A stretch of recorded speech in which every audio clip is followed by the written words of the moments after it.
get your pen and paper and let's make a checklist if you make these mistakes.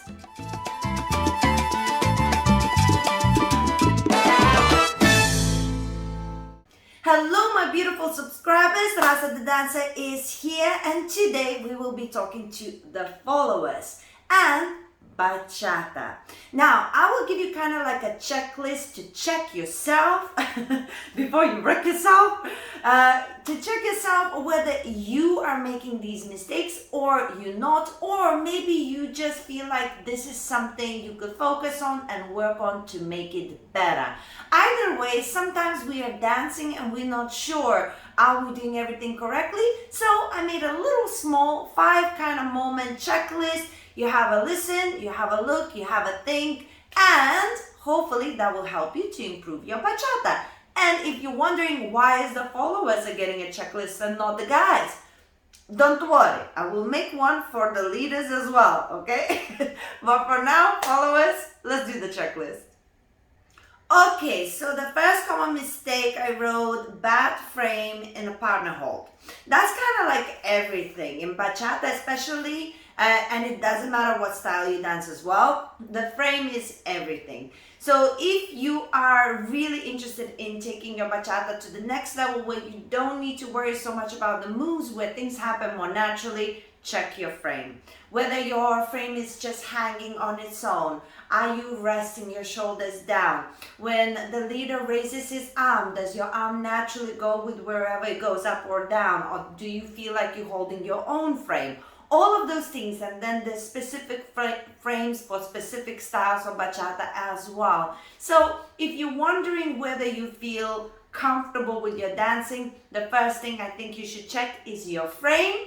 That will take you already a really long way, even if you don't know some of the moves. If you have a good frame, you will feel the energy of the move and you'll be able to do it without even knowing it. So, number 1 on the checklist, do you have a good frame? Okay, we go for number 2. And number 2 is not enough tension for the footwork. Ooh, that's a good one. So, a lot of the times having a frame is one thing all the way through the dance, but there's a specific tension that is required for footwork. So if you do bachata and somebody's leading you into footwork, you cannot have the same frame as you had always. You always need more tension or knowing specific techniques where to lock in order to feel the lead for the footwork. Now, the more complicated the footwork, the more intense there is the actual frame that you need to have for footwork. So you need to demand for every single step that you learn in a class from your teacher, what is the frame, what is the connection that I'm supposed to be having, what are the signals, how can I pick this up, what do I need to work on.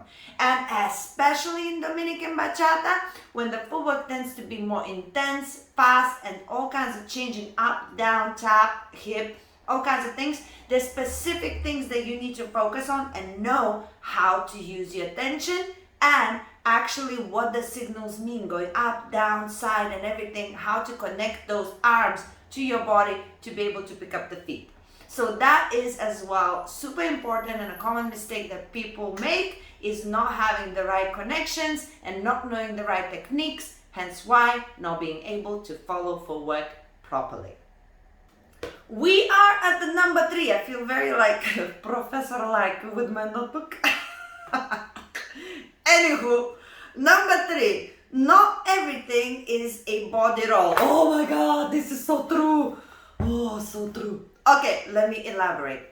Followers, sensual bachata is very popular these days. That doesn't mean that everything we do is gonna end up in a body roll. Amount of times I am leading and I didn't do it. I swear I didn't do it. And the follower is just body rolling me non-stop and I'm standing still. I swear to you, I'm doing nothing. Or I would be like placing the hand over the shoulder and they immediately go for the neck roll. And I haven't done it. I just want the shoulder to lead into the 10. Drives me nuts.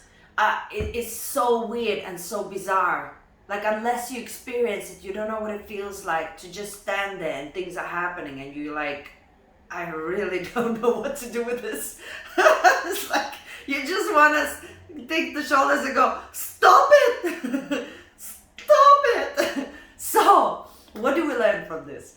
Don't go into a body roll or a neck roll or any kind of body movement unless you were led into it. Have some self-control. I know everybody's so excited about the sensual bachata right now. Calm your horses down. There'll be enough body rolls for everybody.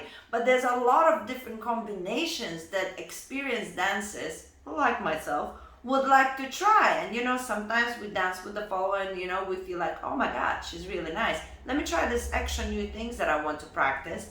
And then you can't, because every time you're trying to do something different, she just assumes, or he who is following, they just assume there's going to be a body roll. Relax. It is okay. I understand why this happens. It's not a judgment.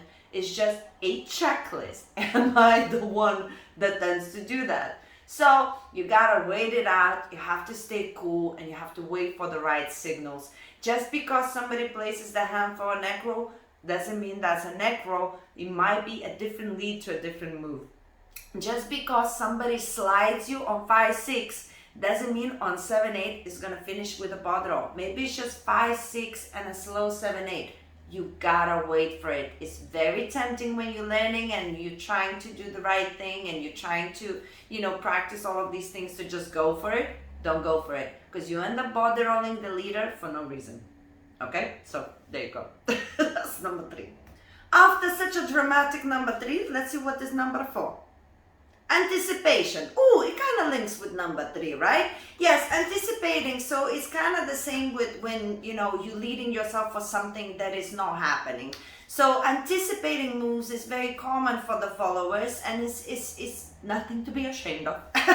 Happens to me as well. It happens to the best of us. It's basically, we sometimes when things are a bit more complicated, it's so intense and we really want to make it work that sometimes we predict something to happen before it happens. It's like, when you're on the edge and you just can't wait it out anymore. That's why it's super important to keep breathing whilst you're dancing.